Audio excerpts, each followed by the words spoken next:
I heard a statement that one of the things that AI will do will exponentially increase the amount of online fraud. Hmm. Do We're you agree seeing with it that? already, though, but that I think is just automation and digitization, not necessarily artificial intelligence. Okay. But AI is being used by clever and evil programmers Hackers to do the harvesting, and hackers are probably no longer one sort of clever person behind a computer with a bad intent. Yeah. But AI can now be utilized. It is similar to what people are utilizing AI algorithms for their cryptocurrency sort of harvesting processes, that it's not one person madly sort of working on their crypto key and interesting. So you're saying motive, ethics, personal inclination is something that determines so every human being has capabilities, but how you use those capabilities are kind of based on your mental mindset. So I guess AI has its mental mindset as well, and that's determined by whoever creates it. In some circumstances, which is why I like this sort of ability to make sure that we have tested decision trees and data parameters, that are really tested from a range of scenarios before AI goes wild out there. I also think that there needs to be, in certain industries, the ability for users of the systems to have an opt-out process. So I want to speak to a human. Like, we probably had this experience already. The chatbot is the sort of we don't need AI to have ruined that concept. I mean, we have. I want to speak to a person. Terrible. Yeah. I wish we want to have that degree of dignity, choice, and control, and not be harmed from decisions that might be made by broken forms of tech. I think that's important.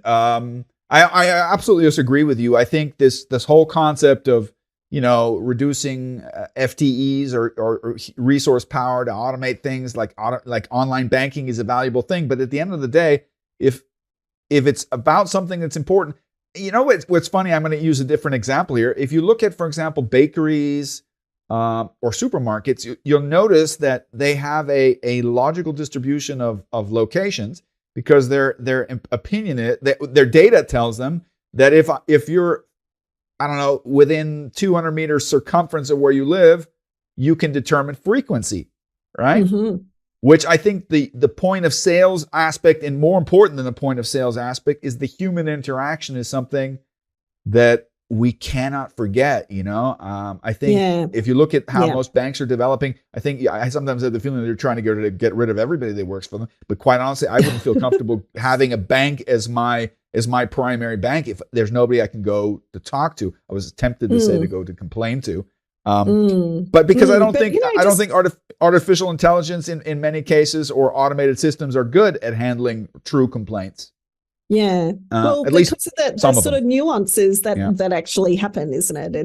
And that's why, for me, if I'm putting the challenge out to executives who think, I love AI, it's part of my system, just be really clear on those ethical lenses. Like, agree on the ethical lens, agree on your guiding principles, agree on the areas that you do not want to sacrifice, which might be at the very heart of your value proposition, which might be that personalized touch. So go ahead. I was just thinking, for example, in aged care, do we want a robot delivering pills to your mother-in-law, or would you like a friendly face to come and deliver the pills to that person? Yeah. It's that choice and control, but also what are the areas that maybe, the laundry could be automated, but maybe not that sort of direct personal touch.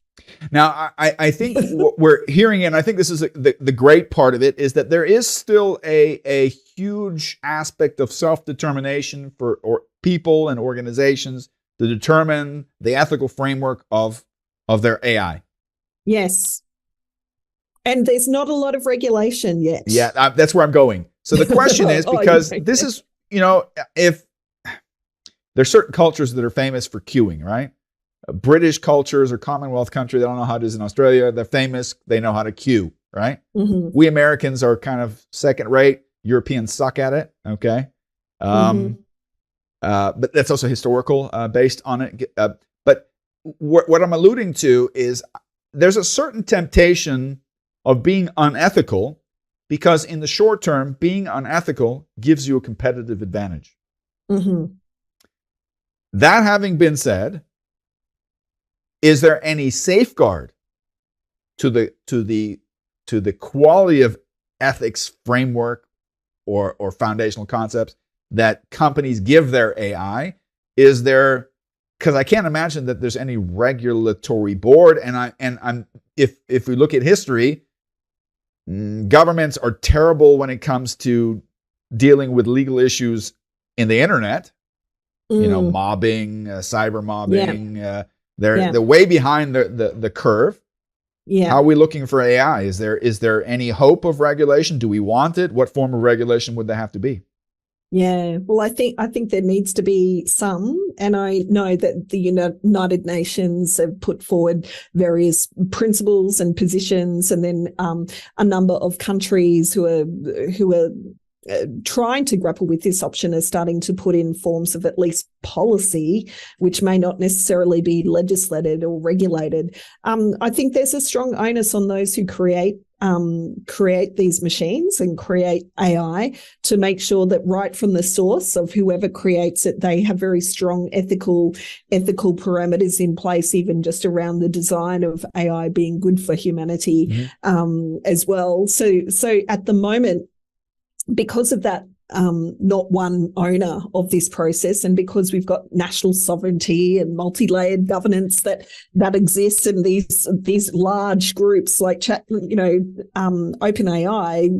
across the world, right? Like everyone, within certain parameters, can corporations have become bigger than governments. Partly. Yeah, but then there's certain countries that, because of their political persuasions, don't allow you to use these forms of technology because of their own need to theoretically control their people, or to at least influence their people. So it's a very complex area to even regulate, because there won't be like precedent necessarily globally, because everyone will have a slightly different interpretation of what that means.